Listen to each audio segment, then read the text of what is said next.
Hello बेटा, good morning. बेटा हम 13 चैप्टर कर रहे थे 3 डायमेंशनल ज्योमेट्री, जिसमें पिछली वीडियो के अंदर आपको 13.2 एक्सरसाइज कंप्लीट करवाई थी।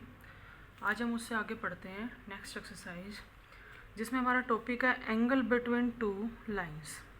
दो लाइन के बीच में एंगल कैसे निकालते हैं।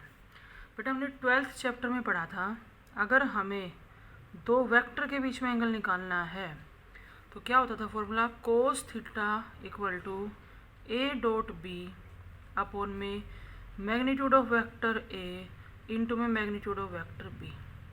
ये था एंगल बिटवीन टू वेक्टर्स। अब देखो बेटा, यहाँ बात हो रही है दो लाइन के बीच में एंगल की। जैसे एक लाइन ले ली मैंने, r vector equal to vector A1 plus में लैम्डा B1। बेटा ये लाइन की इक्वेशन है जो पिछली एक्सरसाइज में आपको पढ़ाई है, जिसमें हमारे पास एक पासिस थ्रू पॉइंट है और अपना पैरेलल वेक्टर है, यूँ कह दो डायरेक्शन रेशियो। हम यहाँ पे M वेक्टर लिखें, B1 वेक्टर लिखें, उससे कोई फ़र्क नहीं पड़ता। दूसरी भी हमने लाइन की इक्वेशन ले ली, R vector equal to A2 plus में mu times of B2। Scalar आपको अलग लेना पड़ेगा। इस लाइन का पासिस थ्रू पॉइंट है वेक्टर A1, इसका पासिस थ्रू पॉइंट है वेक्टर A2। हमें दो लाइन के बीच में एंगल निकालना है। देखो बेटा, अगर हमें दो लाइन के बीच में एंगल चाहिए तो हम इन दोनों लाइन के पैरेलल वेक्टर्स के बीच में एंगल निकाल लेते हैं। जो एंगल इन दोनों लाइन के पैरेलल वेक्टर्स के बीच में होगा वही एंगल दोनों लाइन के बीच में होगा। अब पहली लाइन का पैरेलल वेक्टर क्या है, वेक्टर B1। दूसरी लाइन का पैरेलल वेक्टर क्या है, वेक्टर B2। बेटा B1 और B2 दो वेक्टर ही तो हैं, और दो वेक्टर के बीच में एंगल निकालने का फॉर्मूला हम 12th चैप्टर में पढ़ चुके थे। तो देखो हमें क्या करना है, जब दो लाइन के बीच में एंगल निकालने की बात कहे तो दोनों लाइन के पैरेलल वेक्टर्स के बीच में एंगल निकाल दो, यानी कि वेक्टर A और वेक्टर B की जगह आपके लाइंस के पैरेलल वेक्टर आ जाएंगे। तो ये होता है angle between two lines. Line की इक्वेशन आपको देगा, आप वहाँ से B1 B2 वेक्टर उठाओगे, इस फॉर्मूले के अंदर रख के सोल्व करेंगे। डॉट प्रोडक्ट हमें आती है, मैग्नीट्यूड निकालना में आता है, इसके अंदर रख के आपको क्या करना है, सोल्व करना है। एक सुनो बेटा, जैसे हम यूँ कहें बेटा, ध्यान से सुनना।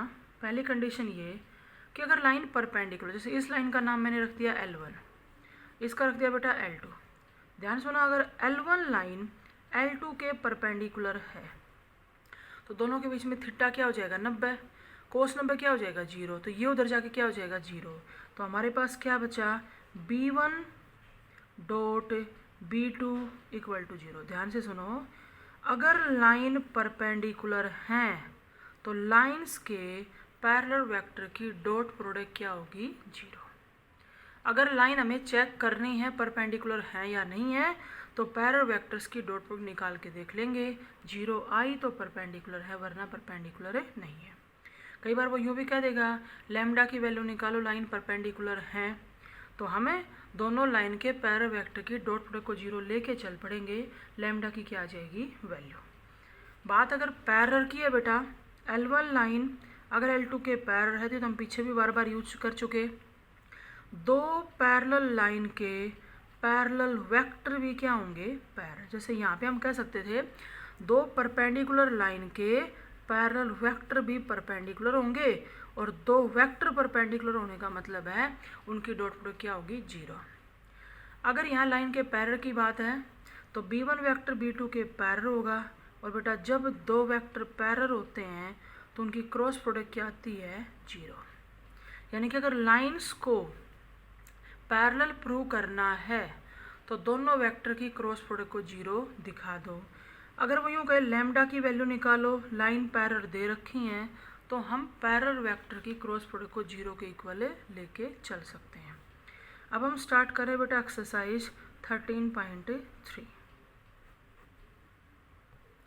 देखो बेटा, एक्सरसाइज का फर्स्ट क्वेश्चन, 5 पार्ट हैं, पाँचों एक जैसे हैं। जैसे हम एक बार फर्स्ट कर रहे हैं, पहली लाइन की इक्वेशन क्या दे रहा है, r vector equal to i minus में 4j प्लस में lambda times of i plus में 2j माइनस में 2k।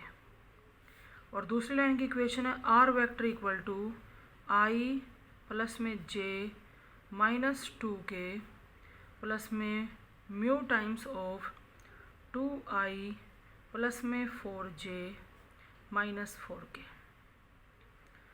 हमें इन दोनों लाइन के बीच में एंगल निकालना है। एंगल निकालने के लिए हम दोनों लाइन के पैरेलल वेक्टर ले रहे हैं। पहली लाइन के पैरेलल वेक्टर को मैंने b1 नाम दे दिया। बेटा लाइन का पैरेलल वेक्टर कौन सा होता है? जो स्केलर की मल्टीप्लाई में लिखा जाता है, यानी i plus 2j minus 2k। दूसरी लाइन के पैरेलल वेक्टर को b2 नाम दे रहे हैं और वो हमारा क्या हो जाएगा 2i प्लस में 4j माइनस 4k, जो स्केलर की मल्टीप्लाई में है। दो लाइन के बीच में एंगल निकालने का फॉर्मूला क्या होता है? Cos theta equal to b1 dot b2 upon में magnitude of b1 magnitude of b2। आप चाहो तो इनको m1 m2 नाम भी दे सकते थे। रखो बेटा, जब b1 की डॉट प्रोडक्ट b2 के साथ करेंगे तो 1 इंटू 2 2, 2 इंटू 4 8 और माइनस 2 इंटू माइनस 4 प्लस का 8।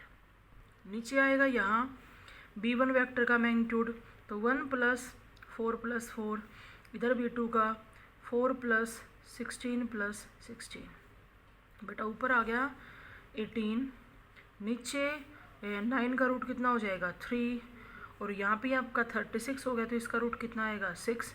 ये कैंसिल होके आ गया 1। अगर कोस थीटा 1 के बराबर है, इसका मतलब थीटा क्या हो जाएगा 0 डिग्री। अगर आपका ऐसे 30 60 आता है तो ठीक है, वरना आपको बता रखा है theta is equal to cos inverse of कह के आप छोड़ सकते हो। इसका एक पार्ट और करवा देती हूँ मैं कार्टेशियन फॉर्म में, बाकी सारे एक जैसे सही हैं। अच्छा, एक इसका सेकंड और सुनो। जैसे आर वेक्टर दे रहा है 3 प्लस में लैम्डा आई, कई बार क्या करता है वो इस पैरेलल वेक्टर को अलग से देने की बजाय जैसे कुछ ऐसे लिख रहा है 1 प्लस लैम्डा जे प्लस में 2 इंटू में 1 माइनस में 2 लैम्डा के।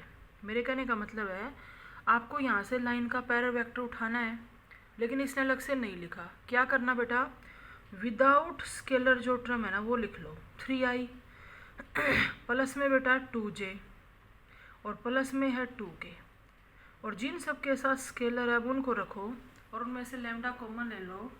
तो यहाँ लैम्डा आई था तो i बचेगा, ये 2 लैम्डा जे था तो 2j बचेगा, और माइनस 4 लैम्डा के था तो माइनस का 4k, यानी कि ये हो जाएगा b1 वेक्टर। आप इसका सेकंड पार्ट करोगे तो उसमें भी आपको इसी तरह से, बल्कि उसमें सेपरेट करके दे रखा है। यही बात आपकी समझाने वाली थी। नेक्स्ट सुनो बेटा, एक में करवाई आपको इसका फिफ्थ पार्ट। सुनो, 5 माइनस एक्स अपॉन में 3, लाइन की जो इक्वेशन है ना वो आपको कार्टेशियन फॉर्म में भी मिल सकती है। हमें लाइन का पैरेलल वेक्टर उठाना आना चाहिए। ध्यान से सुनना, एक तो यहाँ कोमा दे दिया उसने सबसे पहले तो ये स्टैंडर्ड फॉर्म में नहीं है। स्टैंडर्ड फॉर्म का मतलब है एक्स का कोफिशिएंट 1 होना चाहिए।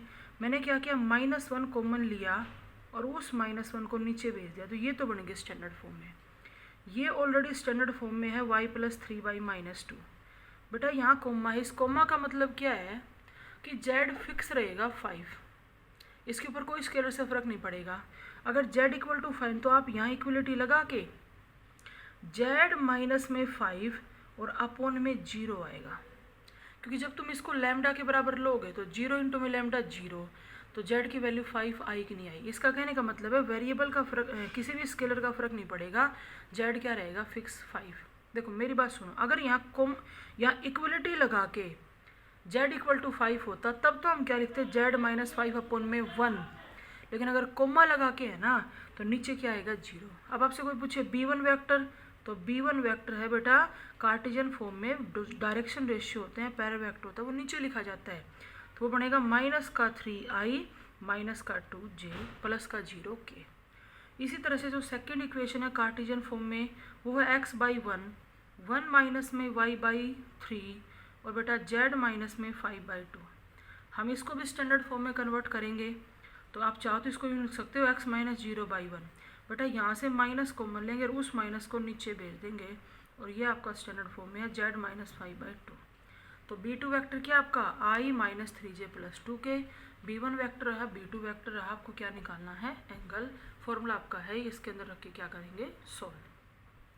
फिर देखो बेटा सेकंड क्वेश्चन क्या कहता है, आपको क्या निकालना है, दो लाइन के बीच में एंगल निकालना है और सीधे ही डायरेक्शन रेशियो दे रखे, सीधा आपको दे दिया कि भाई B1 वेक्टर जो है वो है 5i माइनस का 12j और प्लस का 13k, और B2 जो वेक्टर है ना वो दे दिया माइनस का 3i प्लस का 4j प्लस का 5k।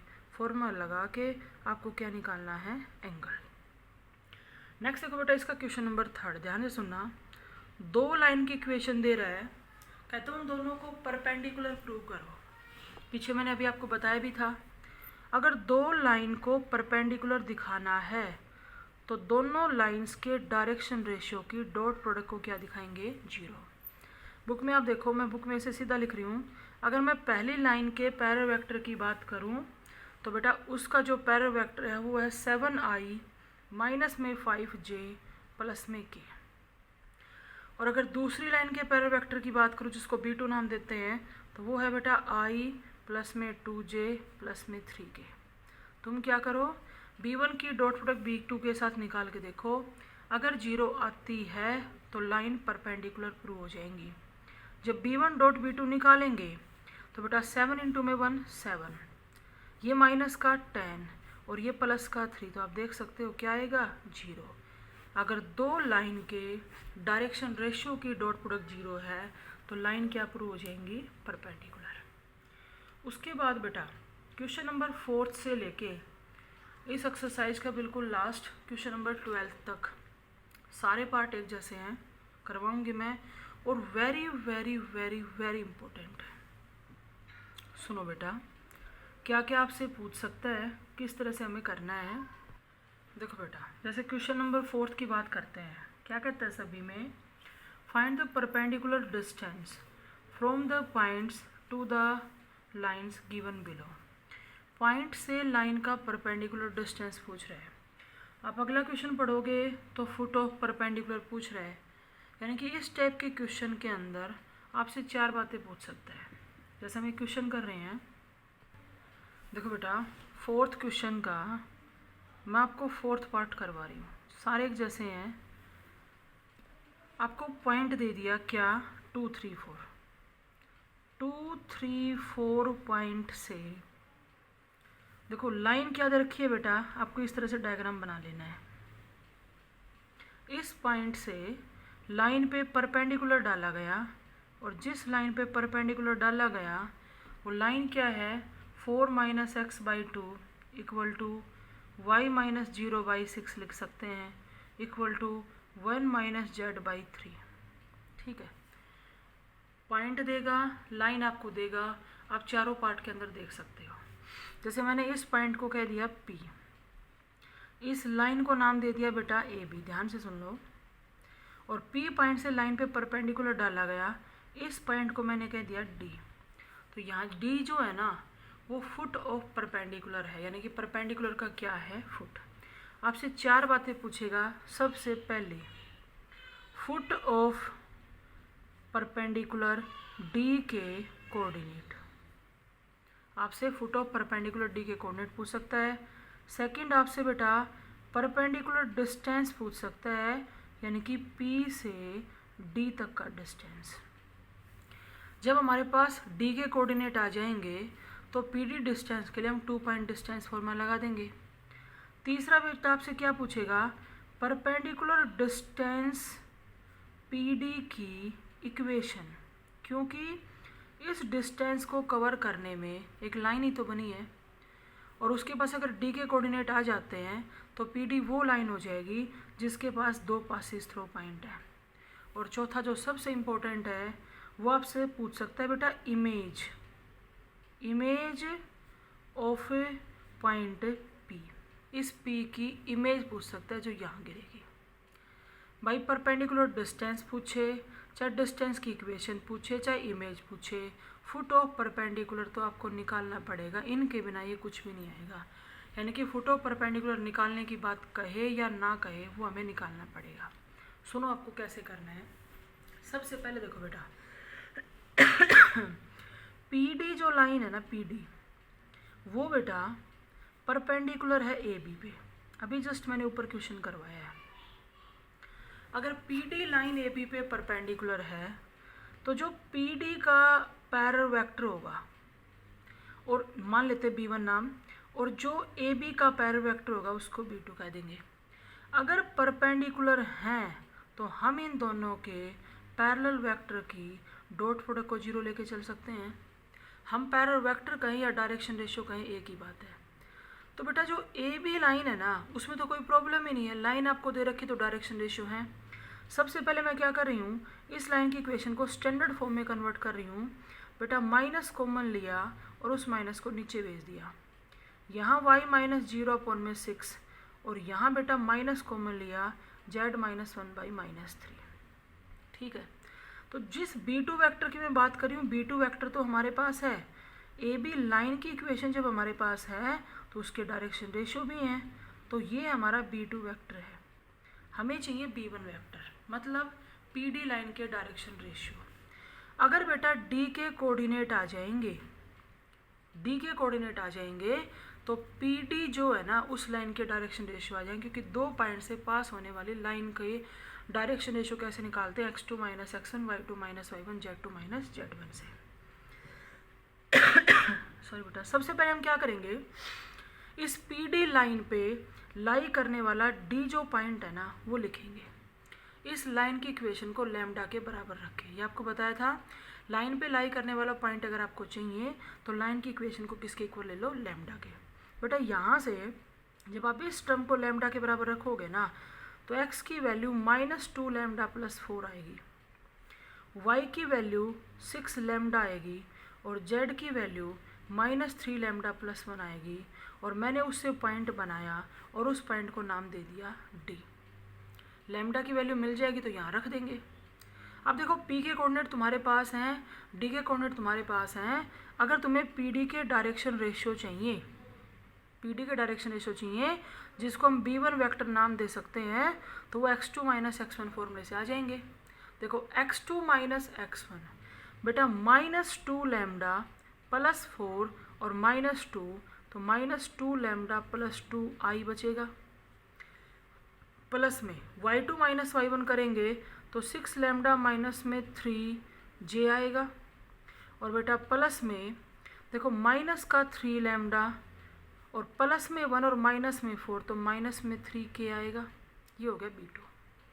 भाई हमने PD लाइन का पैरेलल वेक्टर निकाल लिया, AB का पैरेलल वेक्टर दे रखा था, दोनों लाइन परपेंडिकुलर वो हमें दिखाई दे रही हैं, तो हम B1 की डॉट प्रोडक्ट B2 के साथ 0 लेके चल रहे हैं। करो भाई डॉट प्रोडक्ट, कैसे, I कंपोनेंट की मल्टीप्लाई I के साथ, तो -2 के इंटू में -2 लैम्डा प्लस 2 आएगा, प्लस 6 के इंटू में 6 लैम्डा माइनस 3 आएगा, और -3 के इंटू में -3 लैम्डा माइनस 3 आएगा, और इक्वल टू 0।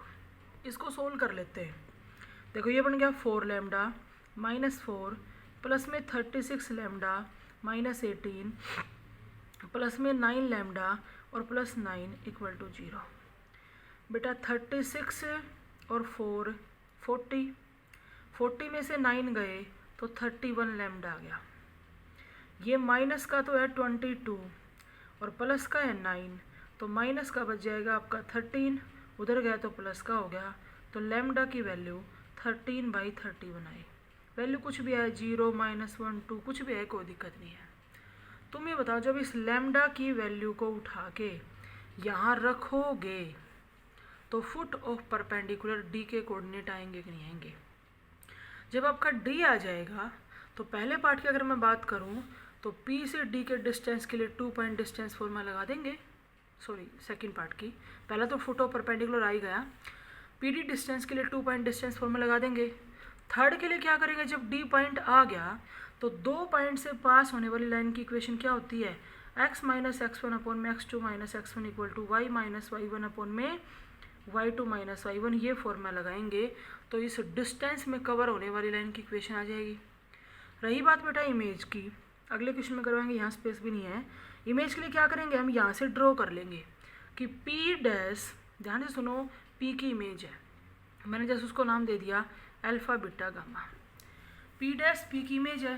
बेटा P डैश अगर P की इमेज है तो D जो है ना वो P डैश का मिड पॉइंट होगा। हम क्या करेंगे, एक तो डी आ चुका है फुट ऑफ परपेंडिकुलर, दूसरा हम पी डैश में मिड पॉइंट फॉर्मूला लगा देंगे, क्या, अल्फा प्लस 2/2, बीटा प्लस 3/2 और गामा प्लस 4/2, और उससे जो डी बना उसको आपने जो भी निकाला था उस डी से कंपेयर कर देंगे तो अल्फा बीटा गामा की वैल्यू आ जाएंगी, यानी कि पी की जो इमेज है पी डैश हमें उसके कोऑर्डिनेट मिल जाएंगे। क्वेश्चन इंपॉर्टेंट है ये, 4 बातें आपसे पूछ सकता है, कोई भी पूछे उसमें फुट ऑफ परपेंडिकुलर तो आपको सभी के अंदर निकाल के दिखाना पड़ेगा। अब देखो बेटा, जैसे आप इसका 5th क्वेश्चन पढ़ो ध्यान से, कहता है फुट ऑफ परपेंडिकुलर निकालो, पॉइंट दे रखा है, लाइन दे रखा है, बिल्कुल सेम करना है आपको। आप 6th पढ़ लो, फुट ऑफ परपेंडिकुलर पूछ रहा है, आगे परपेंडिकुलर डिस्टेंस पूछ रहा है, पॉइंट भी दे रखी है और लाइन भी दे रखी है, बिल्कुल सेम जो मैंने अभी करवाया वैसे ही करना है। क्वेश्चन नंबर 7th की स्टेटमेंट पढ़ो ध्यान से, यू कहता है find the coordinate of the foot of perpendicular drawn from the point.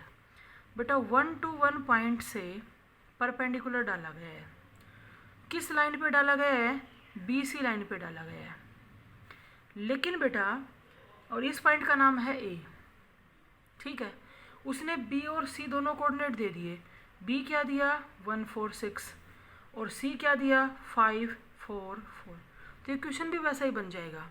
इसने पॉइंट A से BC लाइन पे परपेंडिकुलर डाला तो सिर्फ इतना ही फ़र्क था कि हमारे पास BC की इक्वेशन नहीं थी, तो तुम बताओ BC की इक्वेशन निकाल सकते हो या नहीं। BC लाइन के पास 2 पासिस थ्रू पॉइंट हैं, जब हम x माइनस x1 अपॉन में x2 माइनस x1 का फॉर्मूला लगाएंगे, यहाँ y माइनस y1 अपॉन में y2 माइनस y1 और z माइनस z1 अपॉन में z2 माइनस z1, तो पॉइंट था, लाइन हमारे पास आ गई, बिल्कुल सेम वैसे ही करना है। क्या करेंगे, सबसे पहले इस लाइन की इक्वेशन को लैम्डा के बराबर रखेंगे, क्यों, जैसे इसको नाम मैंने दे दिया बेटा डी, AD है वो BC पे परपेंडिकुलर है, लगा लो BC के पैरावेक्टर को नाम दे रहे हैं B1 और AD के पैरावेक्टर को नाम दे रहे हैं B2, तो बेटा BC के डायरेक्शन रेशियो तो हमारे पास हैं, हम AD के डायरेक्शन रेशियो निकालेंगे और अगर ये परपेंडिकुलर है तो B1 डॉट B2 को क्या लेके चलेंगे 0, जो आपको पीछे करवाया था सेम वैसा ही है। 7th का सेकंड पढ़ लो, कहता है P पॉइंट से AB लाइन पे परपेंडिकुलर डाला गया है, A और B दोनों पॉइंट के कोऑर्डिनेट दे रखे हैं, तो इस क्वेश्चन के अंदर सेम ऐसे ही है कि इक्वेशन आपको बनानी पड़ेगी, इक्वेशन बनाने के बाद आगे फिर बिल्कुल सेम है, पॉइंट दे दिया और लाइन दे दी। बेटा क्वेश्चन नंबर 8 की स्टेटमेंट पढ़ लो, सेम पॉइंट दे रखा है, लाइन दे रखी है, चाहे चारों की चारों बातें पूछे मैंने जो आपको बताई थी, सबसे पहले फुट ऑफ परपेंडिकुलर पूछ ले, परपेंडिकुलर डिस्टेंस पूछ ले, परपेंडिकुलर डिस्टेंस की इक्वेशन पूछे या इमेज पूछे। 9th पढ़ के देखो, पढ़ना एक बार ध्यान से, सिर्फ कंफ्यूज कर रहा है, बाकी इसमें ऐसा कुछ भी नहीं है। कहता है find the equation of line passes through the point. सबसे पहले यूँ कहता है AB पॉइंट से पास होने वाली लाइन की इक्वेशन बताओ, जिसमें उसने A और B के कोऑर्डिनेट दे दिए, तो ये क्वेश्चन तो हम 13.2 का भी कह सकते हैं। लाइन के 2 पासिस थ्रू पॉइंट है, तो लाइन की इक्वेशन क्या आएगी, x माइनस x1 अपॉन में x2 minus x1, y minus y1 upon में y2 माइनस y1 और z माइनस z1 अपॉन में z2 माइनस z1, लाइन आ गई। फिर सुनो क्या कहता है कि if D is the foot of perpendicular, कहता है C पॉइंट से परपेंडिकुलर डाला गया है, AB लाइन पे परपेंडिकुलर डाला गया है और उस परपेंडिकुलर का फुट कौन है D, तो लाइन तो आपने निकाल ही ली, C उसने दे रखा है, तो सेम कंडीशन होगी, पॉइंट दे दिया, लाइन दे दिया, आपसे फुट ऑफ परपेंडिकुलर D के क्या पूछ रहा है कोऑर्डिनेट। नेक्स्ट देखो, फिर हम जैसे क्वेश्चन नंबर बेटा कर रहे हैं 10th, तो कहता है वेरी वेरी इंपॉर्टेंट है ये, चाहे इमेज पूछे फुट ऑफ परपेंडिकुलर पूछे, कहता है find the image of the point. ध्यान सुना बेटा, 353 पॉइंट से लाइन पे परपेंडिकुलर डाला गया, जिस लाइन पे परपेंडिकुलर डाला उस लाइन की इक्वेशन है x माइनस 0/1, y माइनस 1/2 और बेटा z माइनस में 2/3। यूँ कहता है इस पॉइंट की इमेज निकालो। मैंने आपको बताया था इमेज पूछे चाहे डिस्टेंस पूछे, फुट ऑफ परपेंडिकुलर तो बिना कहे हमें निकालना पड़ेगा। देखो बेटा, P पॉइंट की इमेज पूछ रहा है, सबसे पहले तो हम मान लेते हैं कि P पॉइंट से हमने AB लाइन पे परपेंडिकुलर डाला और उस फुट ऑफ परपेंडिकुलर को नाम दे दिया D, ठीक है। इमेज निकालेंगे तब भी हमें डी चाहिए। सेम वैसे ही पी डी जो लाइन है वो ए बी पे परपेंडिकुलर है, तो दोनों के पैरेलल वेक्टर की डॉट प्रोडक्ट को हम 0 के इक्वल लेके चल सकते हैं। अगर पी डी के पैरेलल वेक्टर का नाम मैंने b1 रख दिया और ए बी का b2, तो बेटा ए बी के डायरेक्शन रेशियो तो हमारे पास है क्या, i प्लस में 2j प्लस में 3k। हमें किसके चाहिए, पी डी के।